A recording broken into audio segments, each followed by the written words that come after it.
This is Task Force Zen Radio, and I'm its host, John Krotek, advocate for humankind, education, and commerce. We are on a mission to create human healing on a massive global scale and to tell the stories of people who have dedicated their lives to making our planet a better place to live. Our guest for this episode of Task Force Zen Radio is Chai Psilocybin. Chai is the founder, actually the founding mushroom of the Psilocybin Foundation and an advisor for Truffles Therapy. He is dedicated to bringing the psilocybin vision of community, education, and access to life. Like many of us, he struggled for more than a decade with depression, anxiety, and low self-esteem. Welcome to the fold, brother. Thanks a lot, John. Yeah, I really appreciate you having me here. It's nice to have you here. So let's talk a little bit about your background first, Chi. Tell us a little bit about that. Well, I was born and raised in New York to a mother who's Japanese, a father who's Chinese, and spent about 13 years there. Moved to Arizona when I was almost 13 and went to high school, college there. And then I've been pretty nomadic since. So those are my extremely basic details. And yeah, pretty much my parents had a very, rocky marriage, a lot of cultural conflicts. So I was very conflicted inside and was always seeking a way to prove myself or, be good enough, whatever that might mean. And I excelled in school and, pretty much a straight A student throughout high school, college. But yeah, it was always felt empty a little bit. And, I turned to Buddhism, did some serious meditation retreats in my 20s, spent about 16 months total in retreat, and still had some, unresolved issues, basically. A lot of shame, a lot of guilt still, a lot of addictive behavior. And yeah, then I think I was about 28 and I discovered LSD for the first time. And I did 5 tabs of LSD. And that really blew my mind open. And yes, since then I've been really called to the mushrooms. And yeah, the mushrooms really help me cry and they help me laugh and they help keep the depression away, which is an amazing miracle in my life. So yeah, my life is pretty much dedicated to sharing the message of the mushroom and giving people hope and hopefully inspiring some people to look inward and face all their demons so that they can be a bright light in the world. Thanks for sharing that. It takes a lot of courage to come to that level. I was in a suicide prevention live Facebook feed the other day, and one of the doctors that was on there turned around to the crowd there, the audience, and there must have been 30 or 40 of us. And he asked a question. And it was interesting because there were Caucasian guys like me and African-American guys and Asian guys and Latinos. And it was it was mixed. And he says, I want to see everybody, that has ever felt less than of themselves raise their hands. And of course, every single hand went up. And then the next question blew me away because it's kind of like what you just described. He says, how many believe that the world has tried to make you feel less than yourself?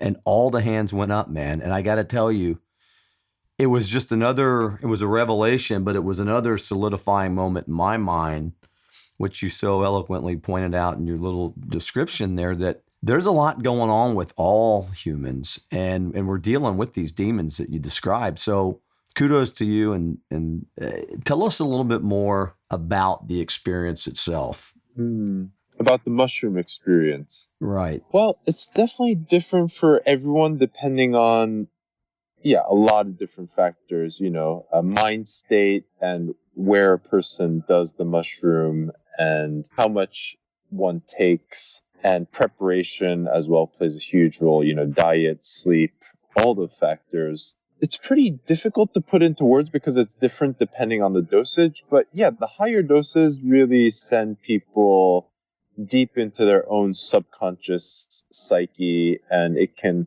yeah, each journey is different, but really the bigger journeys I've done have been transformative, and they've each shaped my perspective and realigned my perspective.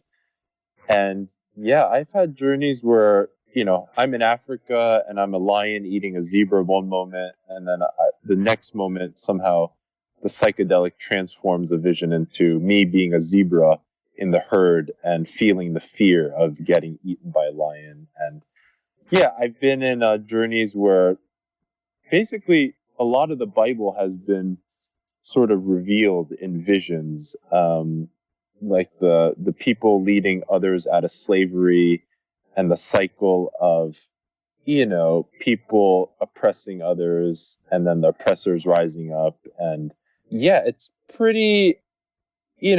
I've also almost any journey over like 2 grams basically of mushrooms, there's a period where I really cry and wail.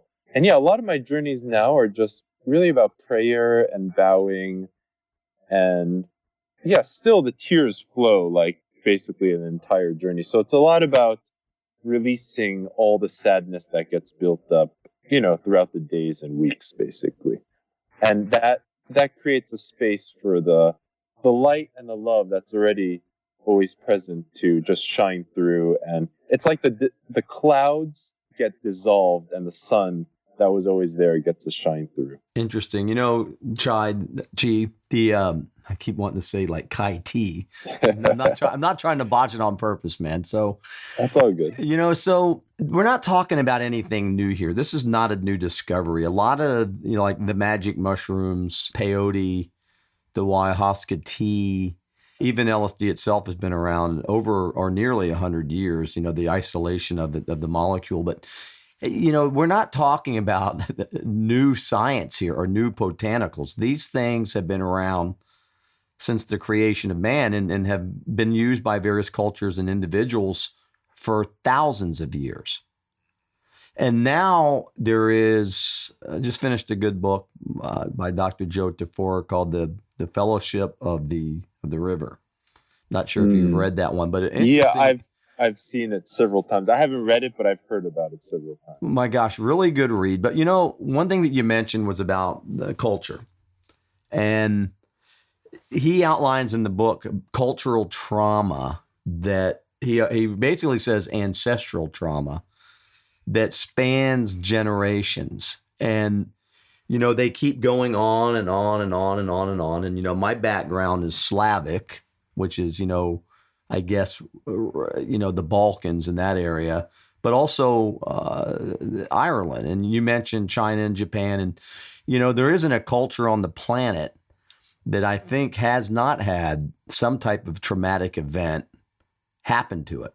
And so what was interesting in his book towards the end is it talks about these traumas, how they keep going and going and going until somebody in the lineage, people like yourself, decide enough is enough. I need to get to an answer of what's my purpose here. And I think these shamans with the items that we're talking about were helping people to find that spiritual or that sacred connection to something much greater than ourselves. Would you say that's fair assessment? Oh yeah, for sure. I mean, the mushrooms have healed so many generations of trauma stuck in the body. I mean, I witnessed my dad go through a couple of pretty, big mushroom. Well, there were truffle journeys in Amsterdam where they're legal.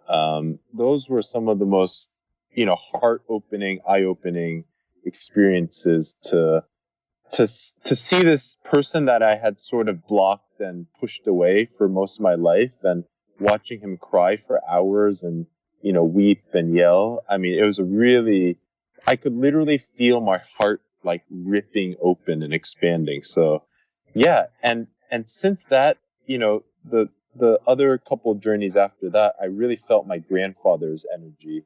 And my grandfather was a colonel in the Chinese military that escaped with Chiang Kai shek to Taiwan, I think in the late 40s or something like that. And yeah, for a period of a couple of months, I was really in this kind of military general energy. And I remember one journey, we were in nature, and man, there was like a flat field, but I felt like I was on a battlefield, and some of the visions when I was looking out on the field were like burning, like fires burning, and like men marching and things like that. So yeah, I really think the mushrooms and other plant medicines can allow us to release all this stuck energy in our body that has been carried down from generation to generation, for sure.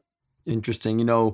There have been various clinical studies and actually, pure science studies. I know that Dr. Straussman with the spirit molecule and DMT, which is the active ingredient in the tea, he did an incredible experiment 25 years ago.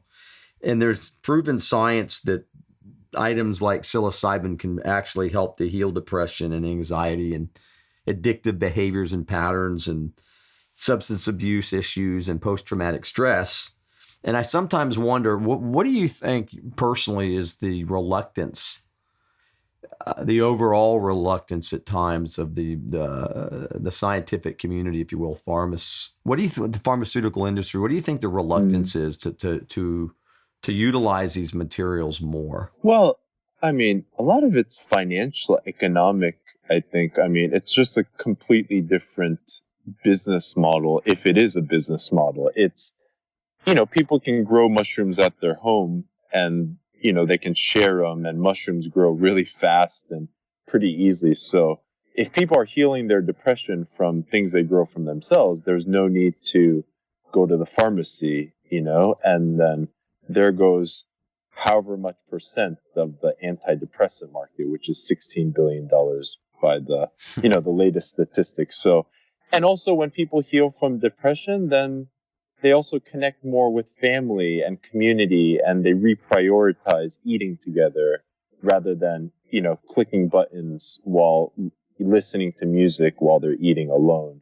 People consume less because they just don't feel the need to fill their lives with things when they have, themselves and their families. So yeah, and it's also with the medical community, I think there's a lot of reputation at risk, and to admit that a whole establishment for, decades or however long has been wrong. I mean, this is basically admitting that we failed as a healthcare system and as doctors and as an educational system. So yeah, there's a lot at stake. It's, when doctors get older, it's hard for them to say, yeah, my life was sort of, I've been prescribing antidepressants or, oxycodone or painkillers that really don't help people. And now there's a new thing. And yeah, it's hard for older doctors sometimes to admit that maybe they don't know as much as they do. Right, definitely can see that. So let me ask you this specifically. What do you think are the things that psilocybin specifically can help? Well, psilocybin, I mean, last year we run a little retreat organization called Truffles Therapy, where we organize psilocybin retreats in Amsterdam. And we saw more than 200 people come through and do high dose journeys. And basically, almost every single person came in with some level of depression and anxiety. And within 4 or 5 days, at the final sharing circle, people were just full of gratitude, hope, optimism, love. They were smiling, hugging each other. Everybody cried during the retreat. So yeah, it's amazing what's possible when a bunch of strangers come together and sit in a circle and share their feelings without any distractions. And they eat together and pray together and commune with the mushroom together. So yeah, depression, anxiety, we've seen pretty amazing results with also physical pains as well. It seems like the mushroom knows how to get in the tensions of the body and release somehow. We had this girl that had chronic back pain for 5 years, and she had trouble sitting and laying and standing. Basically every position was painful. And after two big journeys, I mean, she was stretching and she was beaming and happier than ever. So of course, some of these, these effects aren't permanent, and they sometimes need further journeys to deepen the understanding and to maintain the benefits. But definitely it gives people hope and inspiration. And yeah, we've seen people who have come out of really, really deep, dark depressions. Just there's a reason why they call it magic mushrooms. No, I absolutely agree with you, Chi, and I'm glad that you pointed out the fact about, like the one-time experience may not be enough. And one of the things that I've read is that, so if you have a one-time experience and it's great and you feel light and you're inspired, unless you continue on that journey, not necessarily saying that you become mushroomed out all the time, but unless you start to explore that further, it may just be a one-time experiment. But, a lot of people that I've met, just like you have said, it's transformed their lives. And it's amazing how many people out there in various positions of importance, according to the society, have Mhm. one time or another been on similar journeys. Oh, yeah, for sure. I mean, there's just a stigma attached to it. That's why more people don't come out. But yeah, from what I understand and from the stories I listen to and the people I connect with, a lot of the major CEOs and CFOs, they're either microdosing or, use psychedelics on a regular basis to expand their thinking or improve their creativity. Andrew Yang, the Democratic presidential candidate, just said that mushrooms should be more freely available because he ran into this veteran that said that magic mushrooms were the only thing that could resolve his depression. So, yeah, the stigma is definitely melting away because all the studies being done, especially by Johns Hopkins, Imperial College, King's College in the UK. And yeah, nowadays, I mean, there's so many researchers wanting to study the effects on the brain.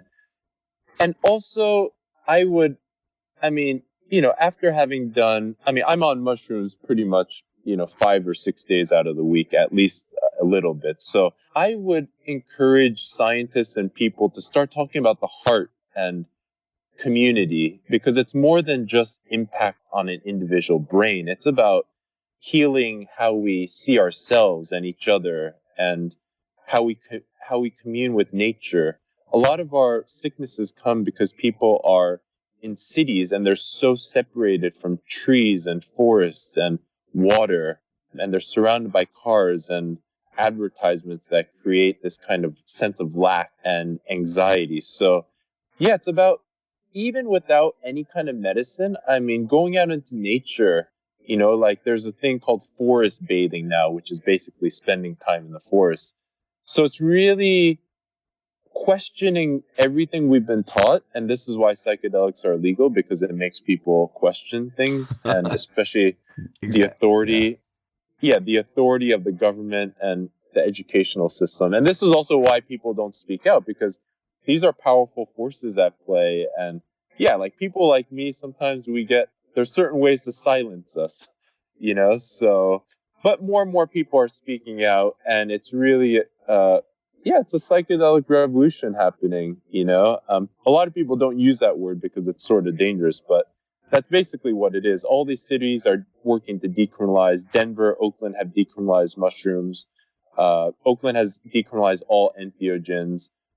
Santa Cruz, Berkeley is very close to decriminalizing all entheogens. Chicago, New York City, Austin have strong movements going. So, yeah, things are really popping, and I think we're going to see over the next couple of years a huge shift in mindset and perspective.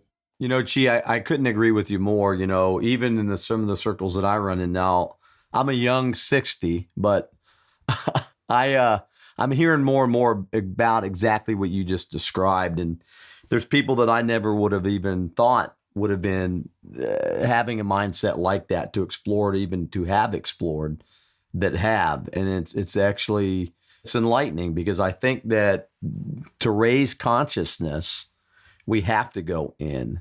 And Mm-hmm. what's interesting, when I was in the service was we didn't play politics and we didn't play races or religions or skin colors because we were all one force, if you will. Just Mm-hmm. like on the planet, we're all really one entity. We're humans. And if you were to unzip the skins off of our bodies, I'd say we're pretty much the same underneath. And I think that when you mention the heart, I was reading the other day where the heart is the first thing that forms. The heart and the lungs is the first thing that forms in the human embryo, and then the brain. That the heart is an actual living, feeling organism.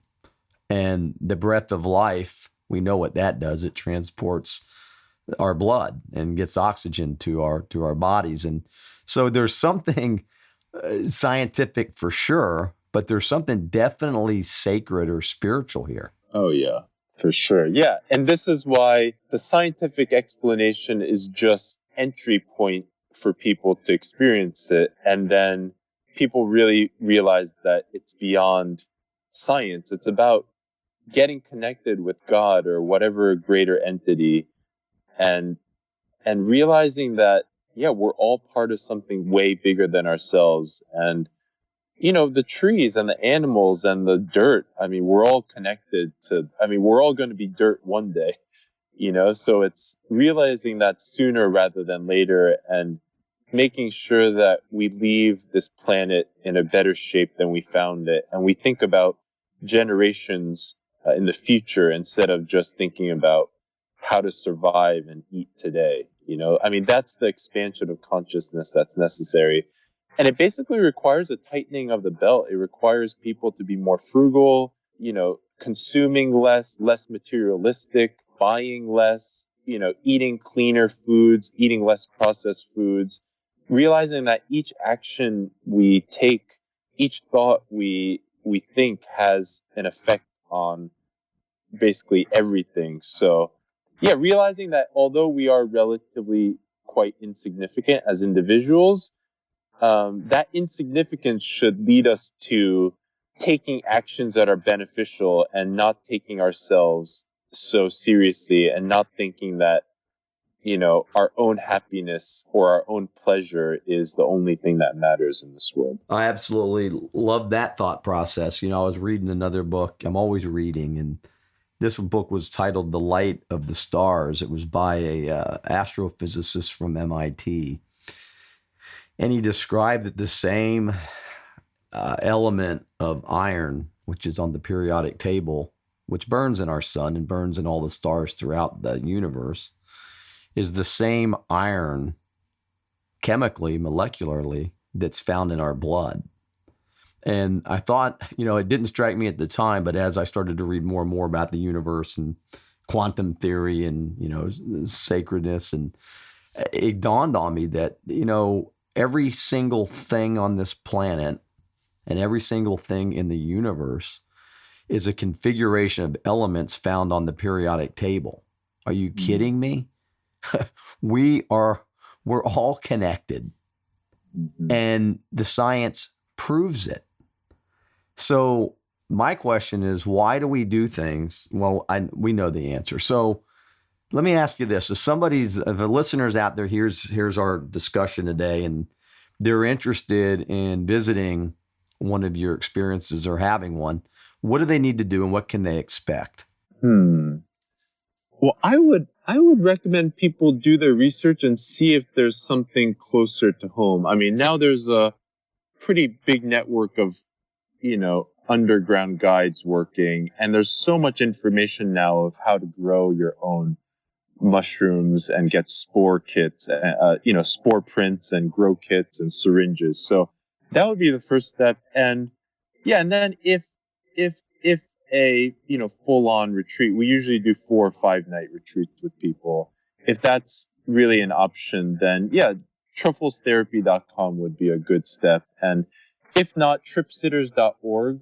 We also have a list of most of the legal trip sitters in the Netherlands and all the legal retreats around the world using psilocybin, truffles, or mushrooms. So, yeah, those are some resources that people can find. But the first step is to see if there's anything local, a local psychedelic community that one can get connected to.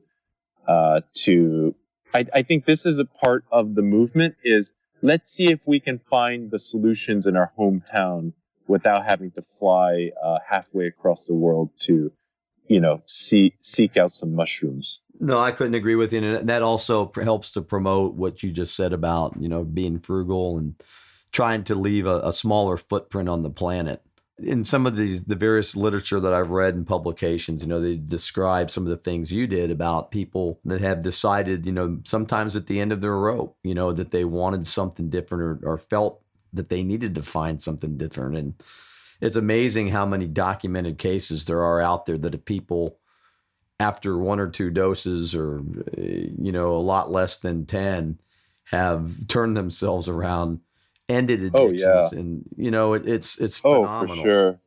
Oh yeah, for sure. I mean, I've read, yeah, probably close to 1,000 or more of these cases, and yeah, the results are undeniable, and especially if a person is committed to making lasting changes. I think that's the most important thing too, is it's not a magic pill. Even though it does give an amazing spiritual experience, if a person is not committed to making the changes and simply goes back to old patterns, it's not gonna work like it's meant to. Basically, the mushroom will give us messages, basically, and it'll show us what we need to do to live a better life, and it's up to us to follow those. And yeah, it's the results are undeniable. All the medical studies now coming out of the universities, they're literally 100% saying that this is basically a cure and a solution for a lot of mental health illnesses today.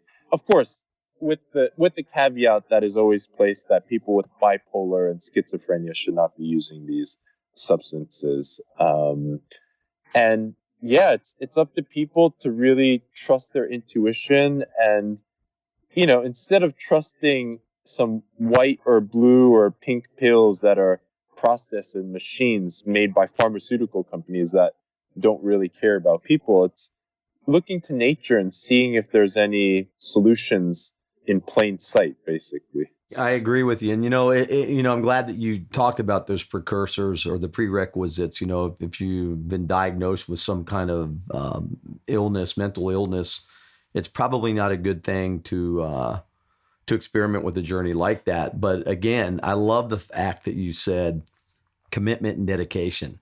That this isn't recreational. This is something that actually is transformative. And I think that mindset, something that you said was interesting, was that the mushroom gives you what you need or what you want, Mm. and almost like a mind of its own. So Mm-hmm. I think intention may be a big part of this. That the experience itself opens up the mind, and if the intent is there, boy, it could really lead you down a really nice path of recovery and healing, or a more fulfilled life. Yeah, for sure. Yeah, I think a lot of it is people are dealing with a lot of loneliness and isolation. And I think the mushrooms really show people that connecting with other people and with nature and with their own emotions is really important. Um, so yeah, it's really, I mean, we've witnessed so many transformations and miracles, and yeah, and it's not always a smooth path, The healing path can open up all these wounds that we haven't looked at before. We've, like you say, repressed. I mean, we had one teacher from Denver come. He's 40 years old, and he did 2 journeys with us during a group retreat. And he went back, and about a month and a half later, he uncovered all these repressed memories of his mom raping him Mm. every day for like 5 years. So I mean, something like that can happen. And it really, yeah, sometimes it can be terrifying what we've been hiding or covering up, or what the body and mind does to protect itself. Because, yeah, sometimes these things can really send us into, also quite scary loops in life as well. So it's good to have support when a person, before, during, and after a journey as well. Well, thanks for sharing that. So let me ask you this: where do you see yourself in 5 years, or better yet, in a perfect world, what would it look like? Well, I don't really think about where I'll be. I think about where the progression of the mushrooms into the society will be, and the benefits of it. So, yeah, hopefully in 5 years, it's either greatly decriminalized all around the country and the world, even, and yeah, I mean, ideally, it's like completely legal and no one's has fear of going to jail. I mean, this is the major injustice is that people are seen or are labeled as criminals for trying to heal themselves with substances. And yeah, using substances, especially things like, LSD, mushrooms, these are not criminal acts. So nobody should be getting thrown into jail for wanting to expand their consciousness. So hopefully the conversation moves more towards helping people be free to explore their own consciousness and their own mind and their own hearts. And yeah, community, it's all about people getting together, realizing that we're all in this together, like no government, no authority figure, no corporation, no organization is going to help us heal ourselves. It's basically on us to, yeah, basically question everything we're taught and we've been taught, and to go against the stream a little bit.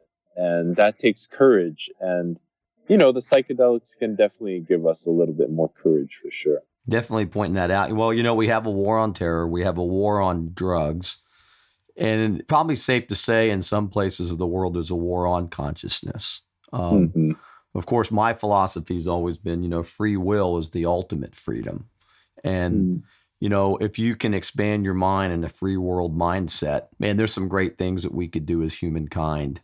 Some of the things, this is just, I don't want to digress, but, obviously it's the holiday season and I went over here to the local mall and I was thinking in this one mall, this huge, humongous structure, there's more goods and services here than in a lot of countries around the world. And this is one mall. And I walked away with thinking, and I don't want to be a hypocrite. I like nice things, but I walked away thinking it just didn't feel right. It didn't Mm. feel right, especially when you start to realize that there are people not only in another country, but right here in our own hometown that are suffering. And I would think that if we were to raise our consciousness as humankind, there's a lot of smart people out there, men and women, people from all over the world that could figure some things out that could certainly alleviate a lot of pain and suffering in the world. So I totally agree with you to if there's an organization or a bureaucracy or a government that is keeping people from expanding their own minds, I got to say it's a wall that has to come down. Right. Then you question who the real criminals are, and why they're branding people as criminals who are actually awake, and what gets threatened when people wake up. I think these are the questions to keep mulling. And yeah, and also have the courage to speak up about one's own experiences. I think this is what dissolves a lot of the stigma, is people, especially influential people, starting to speak out about their own experience with psychedelics, and the healing that has come with it as well. So yeah, it's a beautiful, I mean, it's already happening in a beautiful way. There's a lot more podcasts. I mean, Joe Rogan talks about it basically all day, every day. I mean, Timothy Ferris is deep in the psychedelics, and you have people like Tony Robbins speaking out about his experiences as well. And, you know, Dan Carcillo, who's leading the decriminalized nature Chicago movement. I mean, he was a former professional hockey player who basically said psilocybin mushrooms changed my, helped me save my life from this kind of deep depression. So there are more and more people. And now and actually just recently, Kevin O'Leary, who's one of the Shark Tank investors, he just recently invested in a company called MindMed, I think, out of Canada, that is working with some psychedelics. And he was like, yeah, we should all be supporting psychedelic research.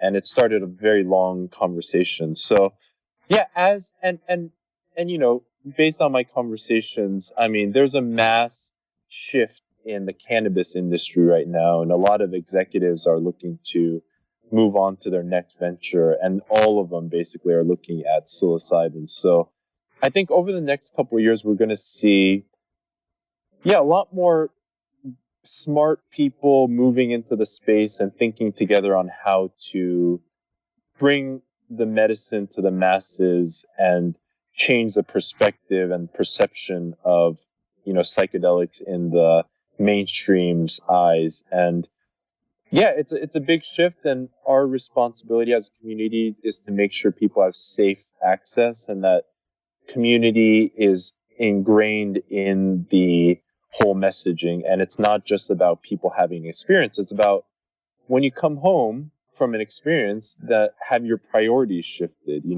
Do we go from selfish people to more selfless people? Are we willing to let go of some of our pleasures and luxuries to serve the community better?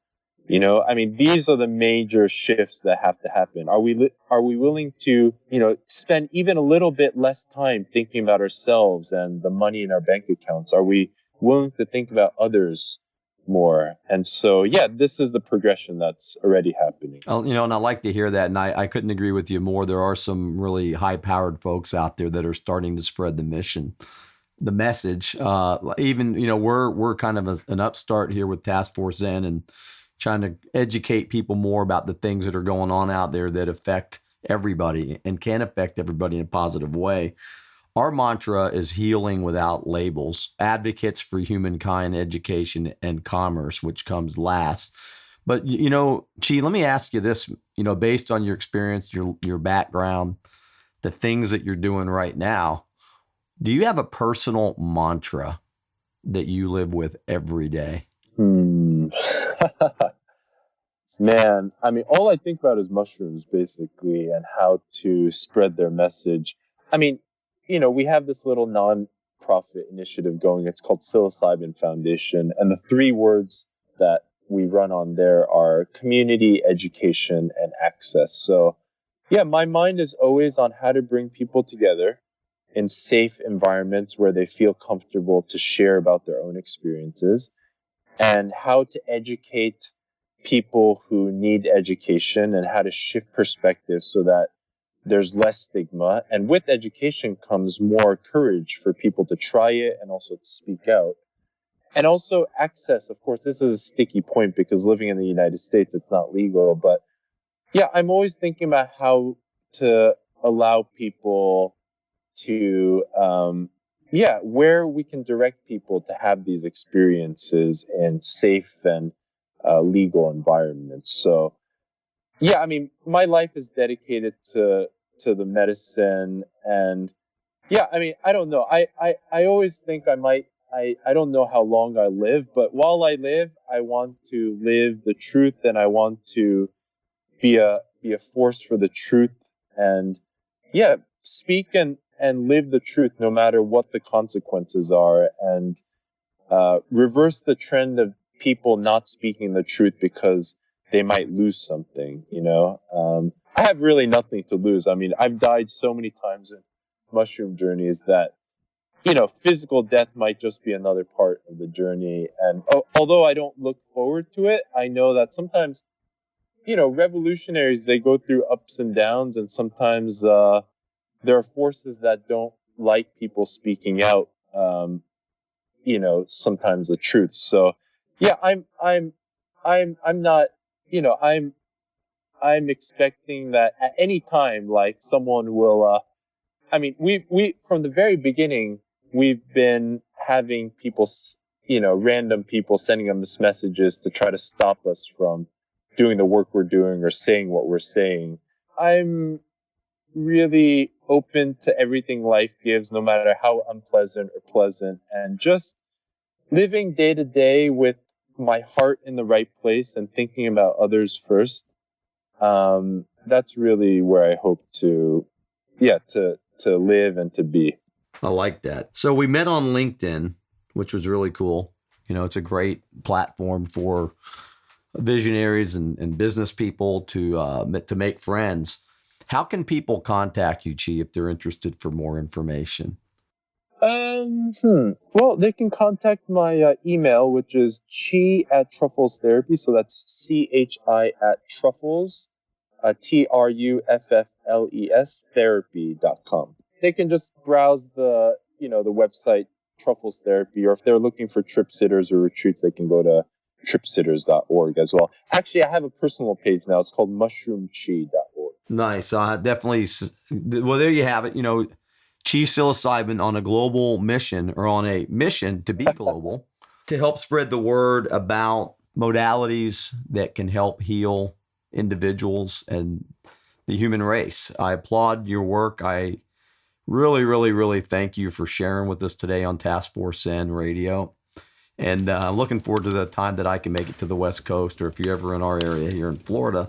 We're kind of on the West Coast too, but it's the Gulf of Mexico. But, if you're ever in this area, you're welcome to come by anytime. But again, thank you for being here, Chi. I appreciate you. And if there's anything you ever need from Task Force Zen Radio, let us know.